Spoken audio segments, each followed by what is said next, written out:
Olá, concurseiros, olá, concurseiras. Eu sou o professor Vinícius Cardoso, professor de Direito Administrativo aqui no Passe Certo Concursos. Nós vamos iniciar essa caminhada e estaremos com você até o dia da sua tão sonhada posse. Estaremos com você durante todo esse período e o seu sonho é o nosso sonho aqui. E eu falo para você, não só como professor, mas como uma pessoa que vive o concurso público, que tem essa experiência, que sabe o que você vai passar, sabe o que você está passando, sabe que nos finais de semana você deixa de estar com a sua família, muitas vezes abdicando de vários e vários prazeres da vida, a fim dessa tão sonhada carreira pública. E eu vou falar uma coisa para você, vale a pena, vale a pena. Eu já sou concursado há longos e longos anos aí, e eu vou falar para você, a carreira no concurso público é uma carreira que te valoriza, é uma carreira ali que não atrasa salário, é um ambiente de trabalho muito bom na maioria dos casos, e eu tenho certeza que você acompanhando o nosso curso, fazendo os resumos, você seguindo o que estamos passando para você aqui, você vai ter total condições de chegar na sua prova e gabaritar. O meu objetivo aqui não é te fazer chegar na sua prova e errar duas questões, não. O meu objetivo aqui é que você gabarite sua prova de Direito Administrativo. Para isso, nós vamos te dar todo o alicerce que você precisa. Lembrando sempre, é essencial que o aluno faça resumo, é essencial que o aluno faça o máximo de questões possíveis e que possa estar sempre ali, com a produção do seu próprio resumo, estar em contato direto com a matéria, sempre revisando, não negligencie nenhum ponto da matéria, nenhum ponto. Pode ser aquela questão que vai te levar à aprovação.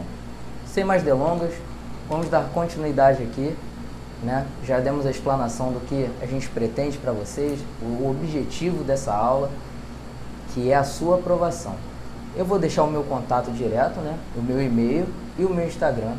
Eu peço a você que qualquer dúvida em relação à nossa matéria, se você tiver dúvida sobre o concurso, se você estiver desmotivado para concurso, eu sei que você está passando e eu estou aqui para te ajudar, para te dar todo esse alicerce que você precisa.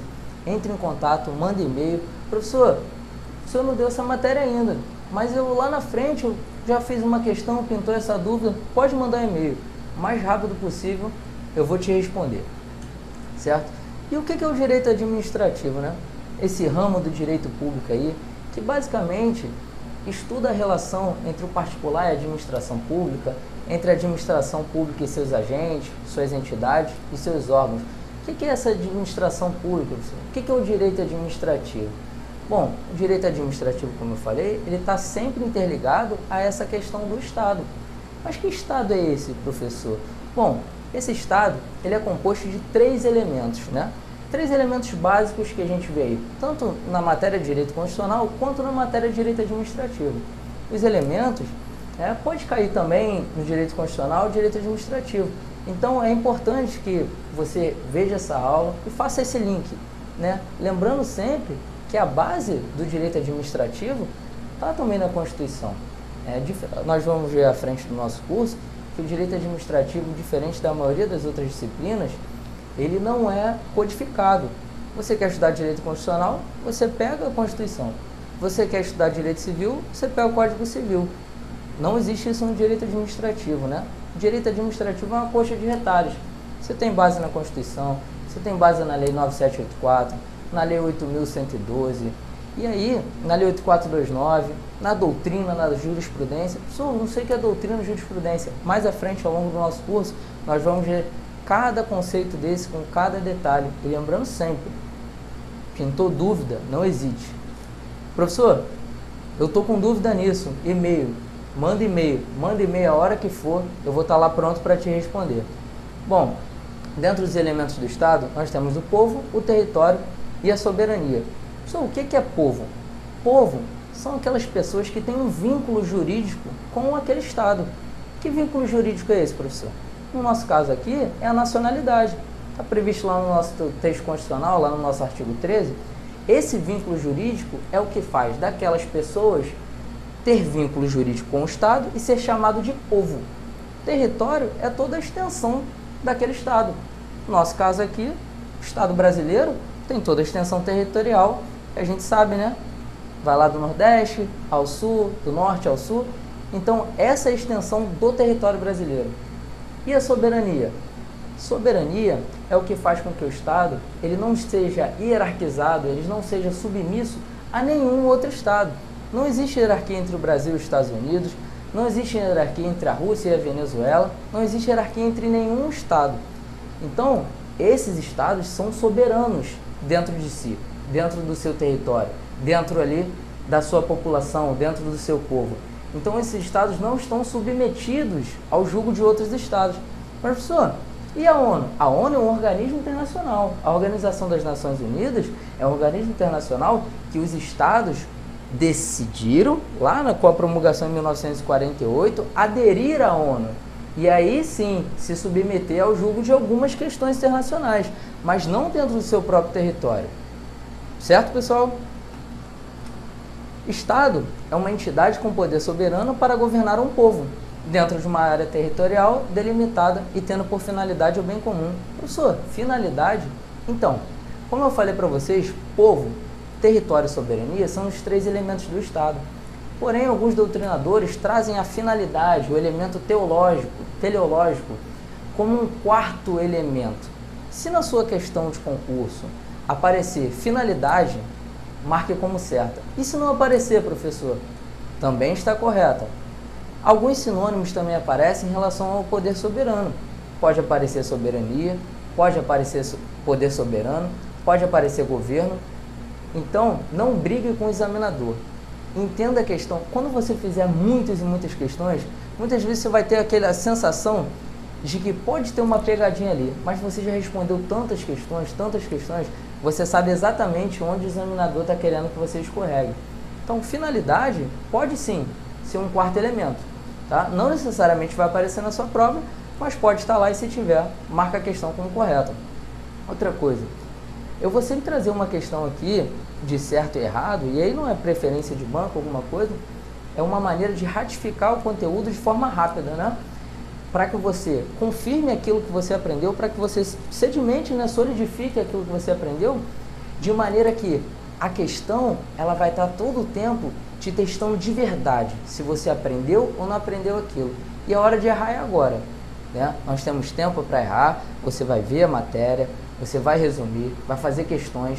Fiquei em dúvida, volta na questão, manda e-mail para o professor, faz mais questões. Professor, não estou conseguindo aprender isso aqui. A gente vai voltar, a gente vai fazer o que for para que você possa gabaritar sua prova. Então, essas questões certo e errado, vocês vão ver que eu coloco nos modelos certo e errado de várias bancas, é uma maneira de ratificar o conhecimento e que você possa ali treinar, para que no dia da sua prova você não fique em dúvida. O poder soberano, como eu falei, da soberania, significa que o Estado não está subordinado a ninguém no âmbito internacional, encontrando-se igualdade com os demais Estados independentes. Na ordem interna, o Estado brasileiro é superior às demais manifestações de poder. Professor, quem exerce essa soberania? A União? Olha, nós temos como entes federados, União, Estados, Distrito Federal e os municípios, né? Esses entes federados não são dotados de soberania. Mas quem tem soberania, professor? Soberania é a República Federativa do Brasil. É o conjunto, é todo o território nacional, que aí sim, representado pela União, não é a União que tem poder soberano. A República Federativa do Brasil, representada pela União, tem poder soberano. Então, esse poder soberano, se aparecer na sua prova, é exercido pela União? Não. Esse poder soberano é da República Federativa do Brasil. E aqui, como poder soberano, nós temos, por exemplo, o teórico Max Weber, que ele vai falar que é esse poder soberano que dá legitimidade ao uso exclusivo da força. E, professor, não entendi, ficou muito complexo. Bom, o Estado detém de alguns aparelhos, né, de algumas formas ali coercitivas de exercer a sua força. O exemplo delas é com a polícia militar, ou dependendo da situação, nós vamos estudar mais à frente, o poder de polícia, né, um dos poderes aí da administração pública, ele é uma forma de imposição do poder soberano do Estado. E o Estado é o único legitimado, dentro aqui do nosso território, a fazer esse uso da força. Então, o poder soberano é isso. Continuando com elementos, o povo, né, que é o componente humano, como eu falei, ligado ao vínculo jurídico, que é a nacionalidade no nosso caso. Professor, como é essa nacionalidade? Isso daí vocês vão ver lá em Constitucional. Mas a gente pode trazer alguns detalhes aqui. Dentro dessa nacionalidade, qualquer pessoa nascida no Brasil, que não seja de pai ou mãe estrangeira que esteja a serviço do seu país, né? Ou brasileiro nascido no estrangeiro, que tem o pai ou a mãe a serviço do país, e alguns casos específicos. Então, o povo é quem tem esse vínculo jurídico de nacionalidade. Território é a delimitação geográfica, né? Que o Estado exerce seu poder soberano. E, por fim, povo, população e nação. Professor, muita gente usa isso como sinônimo. Muita gente acha que povo, população e nação é a mesma coisa. É a mesma coisa, professor? Não. E essa é a maior pegadinha de prova no que tange a questão dos elementos do Estado. Povo é quem tem vínculo jurídico pela nacionalidade. População, todo mundo que está aqui. Brasileiro, estrangeiro, apátrida, aquele que não é aquele mesmo, que não tem nenhuma nação, que não tem lá nenhum vínculo jurídico, que não tem nacionalidade. Esse é o apátrida, né? Professor, é possível isso? É possível. Tem até um caso emblemático, aquele filho do Ronaldo, né? O Ronaldo estava jogando na Itália uma vez e acabou que ele estava em uma viagem, seu filho nasceu num país que não tinha consulado brasileiro, ele não podia registrar a criança. Como ele não estava a serviço do país dele, né? Até porque jogar futebol não está a serviço do seu país, ele não pôde registrar o filho nem no país e nem no consulado brasileiro. O que aconteceu é que seu filho foi apátrida, né? Então o apátrida é esse. Ele não tem vínculo jurídico, mas ele faz parte da população? Faz. Assim como o estrangeiro e o brasileiro nato ou naturalizado. E a nação, professor? Nação é um conceito mais amplo, né? Nação é quando aquela pessoa tem algum vínculo, pode ser econômico, social, religioso, linguístico, com aquela região, com aquela área ou com aquelas pessoas. Isso aconteceu muito com o povo judeu, né? Até 1948, a criação do Estado de Israel, o povo judeu era uma nação, mas não tinha um Estado. Como eles não tinham Estado, eles não tinham vínculo jurídico com nenhum Estado. Então eles não poderiam ser chamados de povo. Aí eles constituíam uma nação. Esse caso, antes de 1948, a criação do Estado de Israel. Não só tem outro exemplo, além do povo judeu? Tem. Aqui no Brasil, as tribos indígenas são dotadas de língua própria, de costumes próprios, né? São dotadas de uma sociedade particular. Elas também podem ser consideradas uma nação. Então, vamos recapitular. Povo, vínculo jurídico, nacionalidade. População, todo mundo que está dentro daquele território. E aí, estrangeiro, brasileiro, naturalizado, apátrida. E nação, aquele que tem um vínculo social, econômico, cultural, normalmente, né? E religioso. Certo, pessoal? E aí, professor, como isso cai no concurso, né? Como essa questão aparece? O conceito de Estado é uma questão da CESP para o SERPRO, para aqueles que são formados em advocacia. Lembrando, aluno, não importa para que cargo é aquela questão.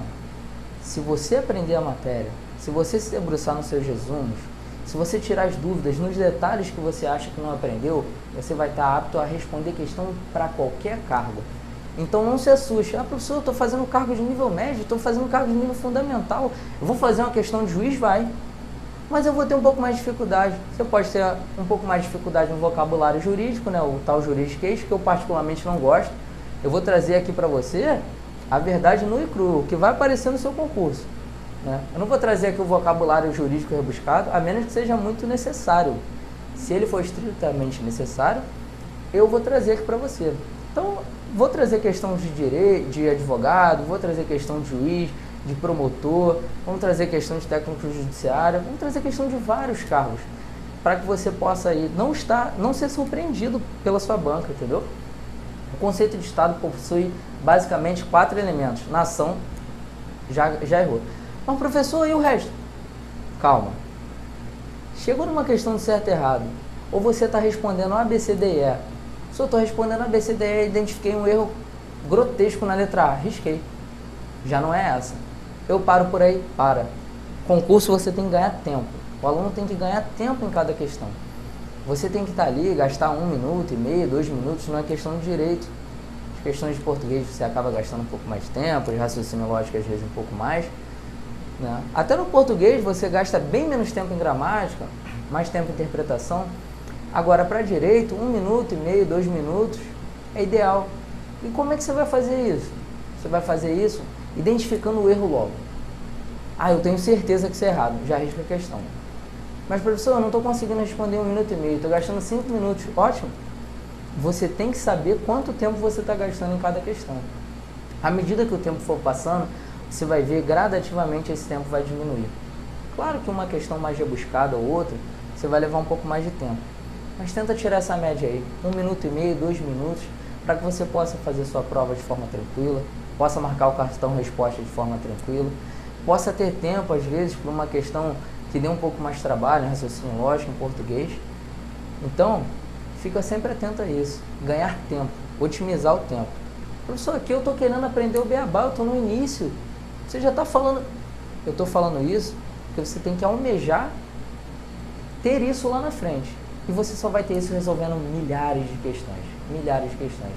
Lembrando, eu vou estar aqui do seu lado para te ajudar a ganhar esse tempo, não só na minha matéria. Professor, eu queria uma dica. Manda e-mail e a gente vai conversando. Porque isso daqui é uma troca. Isso daqui é uma troca. Eu sei o que você está passando aí do outro lado. Eu sei como é difícil estar aí. Foram anos estudando para concurso e a gente não para não, tá? A gente não para não. Para concurso, gente, é um vício. Concurso é um vício. Você passa em um, você quer melhorar um pouco, você não gostou daquele trabalho, você quer fazer outro melhor, e aí você vai estudando. Claro, gente, claro que você não vai surtar e vai fazer só isso da sua vida. Você precisa ter o seu lazer, você precisa ter contato com outras pessoas, esteja perto de pessoas que estudam para concurso, porque a motivação é muito importante para o concurseiro. Vamos continuar? O conceito de Estado possui basicamente 4 elementos: nação, já falei que não é, território, governo e soberania. Governo, soberania, tá ok. Assim, não é possível que haja mais de uma nação em um determinado Estado, ou mais de um Estado para a mesma nação. Vamos na segunda parte da questão. Não é possível que haja mais de uma nação em determinado Estado. Eu dei o exemplo indígena, né? Dei o exemplo das tribos. A gente pode falar na maioria das tribos lá na Amazônia, a maioria das tribos lá em Belém, mas eu posso ter tribo aqui no Rio Grande do Sul. Então eu tenho várias nações dentro do Estado? Sim, tenho várias nações dentro do Estado. Ou seja, questão errada. Uma questão da CESP, Ministério do Planejamento e Analista Técnico Administrativo. Povo, território e governo compõem os 3 elementos constitutivos do conceito de Estado. Professor, povo, vínculo jurídico, nacionalidade, ok. Território. Território é aquela extensão onde o Estado está, beleza. E o governo, professor? O governo, gente, é aqui que você tem que tomar cuidado. A CESP adora fazer isso e outras bancas também já caminham nesse mesmo sentido. O conceito de governo, por si só, ele tem intrínseco a ideia da soberania. Então, governo, por si só, ele é soberano. Não existe governo sem soberania. Então, vamos adicionar aí mais um sinônimo para a ideia de soberania. Soberania, governo soberano, governo. Pode sim ser trazido pela sua prova. E aqui muita gente escorregou nessa questão. Muita gente errou essa questão. Justamente por não ter uma interpretação mais extensiva ao conceito de soberania. Então, trate como sinônimo. Trate como sinônimo. E à medida que os concursos vão avançando, à medida que as pessoas vão estudando mais, as bancas já não tem tanto o que cobrar, né? E para não cobrar questões iguais, eles adoram fazer esse tipo de coisa. Trazer sinônimos e aí, né, entra com recurso, a gente debate. Mas o ideal é que você possa já marcar o certo, não tem que ter esse problema, né, depois da sua prova. O Estado é constituído de 3 elementos originários e indissociáveis: povo, território e governo soberano. Mais uma correta, né? Atualmente, entende-se que os elementos constitutivos do Estado são o governo, o território, a população e a finalidade. É uma questão de defensor público da VUNESP. Eu adaptei para a gente botar ela como certo e errado, para que facilite a massificação, como eu falei com vocês, né? E é uma questão muito complicada, porque o governo, eu falei para vocês, pode ser interpretado, sim, como sinônimo de soberania. O território é aquela extensão que a gente estava falando, beleza. Finalidade, 4º elemento, né? O elemento teleológico. Mas e a população? E aí muita gente escorrega, porque a população é todo mundo que está dentro daquele território. E aqui não. Esse elemento ali seria o povo. Para essa questão estar certa, só se tivesse o povo ali. Se tivesse então governo, território, povo e finalidade, estaria certo? Sim, estaria certo. Não é o caso. População, então, questão errada. Vamos continuar aqui como a questão da organização do Estado. É uma abordagem mais voltada para o direito constitucional, mas eu acho importante que a gente comece a falar dela agora, né? E aí eu vou trazer para você pequenas características do Estado. A forma de governo aqui no Brasil é republicana. Temos outros exemplos? Temos a monarquia também. Já fomos uma monarquia e agora temos uma república. O sistema de governo é o presidencialismo. Tem outro sistema, professor? Tem o parlamentarismo também. Já tentamos ser parlamentaristas uma vez, mas aí o povo decidiu por plebiscito não. Forma de Estado é a federativa. Tem outros exemplos? Tem, professor. Tem a confederação também, né? Por que nós temos uma federação aqui no Brasil? Lembrando que o Estado brasileiro era uno.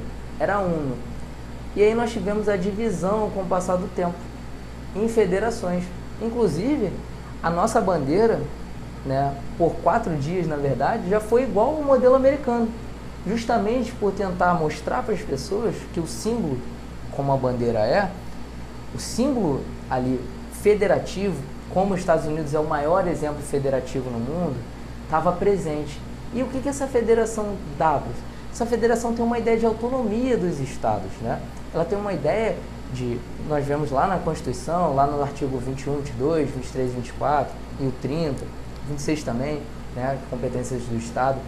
Nós vemos lá no texto constitucional que não é a União que manda no Estado, não é o Estado que manda no município, não. Eles convivem harmoniosamente, cada um tem suas competências. Então, o princípio federativo é esse, essas liberdades estatais. Existe hierarquia, professor, entre estados, o Distrito Federal, a União e o município? Não. Claro que a lei estadual, ela não pode passar por cima de uma lei federal, né? Ela não pode passar por cima da Constituição, assim como o município também não pode, a lei orgânica no município não pode passar por cima da Constituição estadual, que não pode passar em cima da Constituição, na nossa Carta Magna, da lei maior, né? Da Carta Magna. Então, essa é a ideia da forma de Estado federativo. E o nosso regime de governo é o democrático. Poderíamos ter um regime de governo aí, né, autoritário, diferente. Professor, como é que eu vou gravar cada coisa dessa? Bom, tem um mnemônico que as pessoas usam muito, talvez você já tenha visto, né? Fogo na República. Lembra do Nero? Lembra lá em Roma? Todo mundo já assistiu um filme de Roma, né? Nero tacando fogo na República Romana. Fogo na República. Sistema de governo presidencialismo. Siga o presidente. Forma de Estado federativo. A fé. E regime de governo democrático. Gente, a título de aprendizado. Rego democrático. Professor, por que você está ensinando esse mnemônico? Que a maioria das questões cobra justamente isso. Você tem que saber o que a forma de governo é. Você tem que saber que a nossa forma de governo é republicana, que o sistema de governo é presidencialismo, forma de Estado federativa e o regime de governo é o democrático. Ah, professor, tem outros desdobramentos? Tem, mas a maioria das questões querem saber isso, se você sabe onde está cada um. Então, fogo na República, siga o presidente, fé e o rego democrático. As questões, elas abordam outras coisas? Sim, abordam. Pode abordar um conceito de república, pode trazer uma diferença com a questão da monarquia, né? Na monarquia nós temos a hereditariedade, nós temos a irresponsabilidade real, né? O que é essa irresponsabilidade, professor? O rei ele não responde pelo que ele causou ao Estado. É como se fosse uma ideia de pertencimento. A hereditariedade é perpétuo. À medida que vai saindo a rainha, vai entrando o rei ou a rainha, e assim, a gente vê o caso inglês, né?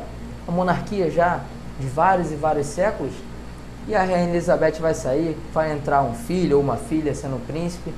Então, essa é a ideia perpétua, diferente da forma de governo republicana. Por quê? Nós temos aqui a teoria da responsabilidade.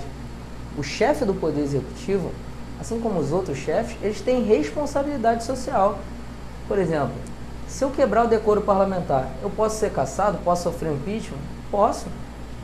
Desde que seja cumprido o devido processo legal, eu posso sim, porque eu sou responsável por aquilo. Eu sou responsável pelos meus atos. Diferente do que acontece na questão monárquica. Aqui também na República, nós não temos hereditariedade. nós temos sempre um tempo que esse governante ficará no poder. Isso é um princípio republicano. No sistema de governo presidencialista, nós temos o chefe do executivo com duas funções, né? Ele é chefe de governo e ele é chefe de Estado. Como é que é isso, professor? A gente vai ver mais à frente com mais detalhes. Eu vou sempre trazer para você uma explanação, vou sempre trazer para você esse diálogo tete a tete, e a gente pode trazer um conceito, né, mais doutrinário, e eu trago para vocês aqui sem o menor problema, sem o menor melindre. Se a gente tiver que trabalhar com slide e mostrar para você como é cobrado, né, como a doutrina entende, e a gente vai aqui exemplificando, trazendo para vocês, sempre dialogando. O concurseiro, ele tem que saber dialogar com a fonte que ele está recebendo. Ele tem que saber dialogar, seja com o livro, seja com o resumo dele, seja com o professor. Esse diálogo é essencial. Cada aluno tem uma dificuldade diferente. Cada aluno tem problemas particulares. E esses problemas particulares, às vezes, ele pode estar te impedindo de conseguir sua aprovação. Então, esses problemas particulares, eu já vivi, muitos deles, eu convivi com pessoas que viveram. Então, a gente vai dar um jeito de te fazer aprovado. E, professor, não basta ser aprovado, professor. Pô, a quantidade de vaga está baixa, então a gente vai classificar dentro do número de vagas, certo?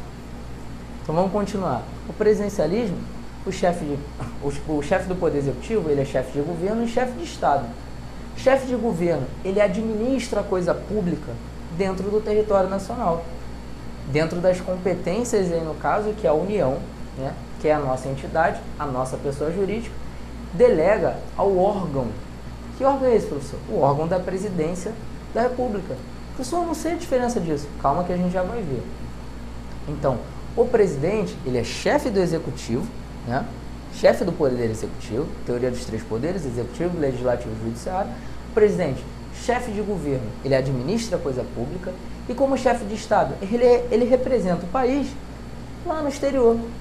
Professor, tem alguma coisa diferente disso? Tem. O caso da monarquia parlamentarista inglesa. Nós temos a Rainha Elizabeth lá como chefe de Estado. Pode ver, ela viaja, ela recebe pessoas de outros países, ela faz essa coisa da negociação, ela faz essa coisa da apresentação, mas o chefe de governo é o primeiro-ministro. E esse primeiro-ministro aí, ele tem funções administrativas, ele tem funções econômicas. Mas a Rainha Elizabeth não tem? Ela tem. Só que a função dela não está ligada diretamente a isso. Ela influencia. Mas dentro das competências do chefe do Estado não está previsto administrar o dinheiro público. Certo, pessoal? E aqui a gente chama, né, no caso brasileiro, de um super chefe do executivo. Porque ele controla as duas coisas. Ele tanto faz a política como chefe de Estado e também a política como chefe de governo. A nossa forma de Estado é a federativa, né? Como eu bem falei. Aqui diferente. Pode dar um exemplo da federação e confederação? Posso. Como é que surge a federação? É um Estado centralizado, né? É um Estado que está ali uno, e a separação é um processo que a gente chama de força centrífuga. Sua força centrífuga pode ser cobrado isso? Pode. Força centrífuga. Lembra da máquina de lavar que está rodando ali? Ela está espalhando, não está? Ela está espalhando. Imagina o movimento. É uma força centrífuga. Então, o Estado unitário ele vai se dividindo em federações. No nosso caso aqui, né? Os 26 estados, mais Distrito Federal. Então, há essa separação. E na confederação é o contrário? Sim. É uma força centrípeda. O que aconteceu nos Estados Unidos? As 13 colônias, que eram ali estados, né? Eram estados independentes, se juntaram e criaram o Estado americano. Olha como é diferente. O Estado unitário se divide e cria várias federações, vários estados. E como é na confederação, justamente o contrário. Esses vários estados decidem se unir e criar um estado maior.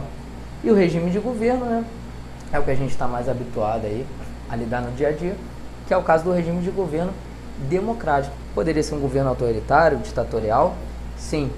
Mas no nosso caso aqui é o regime de governo democrático. Então, só voltando, vamos trabalhar esse mnemônico para que você não possa errar, que a maioria das questões de prova vão vir justamente em cima disso.